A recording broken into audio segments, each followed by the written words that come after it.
محترم حضرات، یہ رمضان المبارک کا مقدس مہینہ چل رہا ہے اور اس مبارک مہینے میں ہمیں یہ کوشش کرنی ہے کہ جتنا ہو سکے خصوصیات کے ساتھ فلسطین کے مسلمان بچے، بوڑھے، مرد، عورت، جوان اور تمام دنیا کے مسلمانوں کے لیے، اور ہمارے مفتی سلمان اظہری صاحب اور بھی جو مرد مجاہد قید و بند میں ہیں، حراست میں ہیں، جیلوں میں ہیں، دشمنوں کے نرغے میں ہیں، تو اس رمضان المبارک کے پاک مہینے میں ہم اللہ کی بارگاہ میں ذکر و اذکار کر کے دعا کریں کہ اللہ رب العزت تمام مسلمانوں کی حفاظت فرمائے اور جلد سے جلد ان کو رہا عطا فرمائے۔ بہرکیف میں ابھی بات کرنے والا ہوں مفتی سلمان اظہری صاحب کے سلسلے سے۔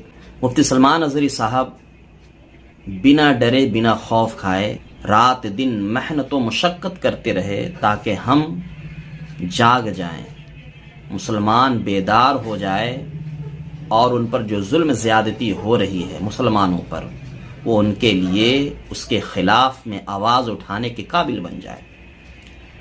اور یقین جانیں اسی وجہ سے تحفظ ناموس رسالت صلی اللہ علیہ وسلم کی راہ میں چل کر مفتی صاحب بہت سارے ظلم زیادتی برداشت کیے، اور آج جو ان کے ساتھ ایکٹ لگا ہے، ریاست میں لیا گیا ہے، ان کو جیل میں ڈالا گیا ہے، اس کا علم بہت دنوں پہلے ان کو ہو چکا تھا، لیکن پھر بھی وہ رکے نہیں، بلکہ تحفظ ناموس رسالت صلی اللہ علیہ وسلم کے پہرے دار بن کر کے اپنی زندگی کو گزارتے رہے۔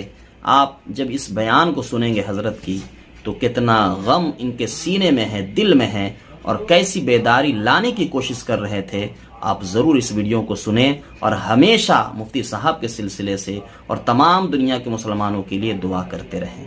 اللہ رب العزت تمام مسلمانوں کی جان و مال کی، ایمان کی، عقیدے کی حفاظت فرمائے، اور جو ہمارے مسلمان عالم ہوں، علماء ہوں یا عام مسلمان قید و بند میں ہیں، اللہ ان کو جلد سے جلد رہا عطا فرمائے۔ آمین ثم آمین۔ اس ویڈیو کو ضرور سنیں۔ اس سے زیادہ کیا کرو گے کہ تم مجھے جیل میں بند کر دو گے؟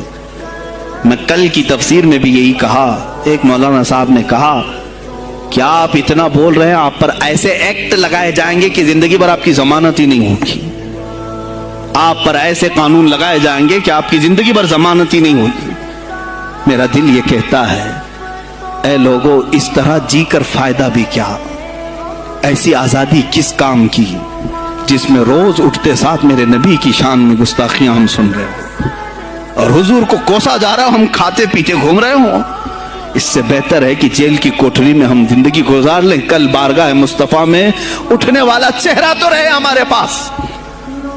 اگر اللہ کے نبی صلی اللہ تعالی علیہ وسلم نے سوال کر لیا پکڑ کر کے کہ تیرے زندگی میں، تیری جوانی میں مجھ پر تو لوگ رنگیلا رسول کہہ رہے تھے، تو کیا کہہ رہا تھا؟ تو کیا کہہ رہا تھا اس زمانے؟ تم کیا کہو گے؟ اے اللہ کے نبی، میں مزدور تھا، میں کچھ نہیں کر سکتا تھا، میں غریب تھا، کام کاج کرتا تھا، میں کچھ نہیں کر سکتا تھا۔ یاد رکھو اس وقت میرے آقا تمہارے سامنے بلال حبشی کو لا کر کھڑا کر دیں گے۔ یہ کیا تھا بلال؟ یہ تو غلام تھا، اس کی پیٹھ پر سل رکھ کر کے پیٹھ گلا دی جاتی، تب بھی اپنی زبان پر میرا نام لینا نہیں چھوڑتا تھا۔ تم کون سی مزدوری کی شکایت لے جاؤ گے؟ بہانہ کرو گے اللہ کی بارگاہ، رسول کی بارگاہ میں بہانہ کرو۔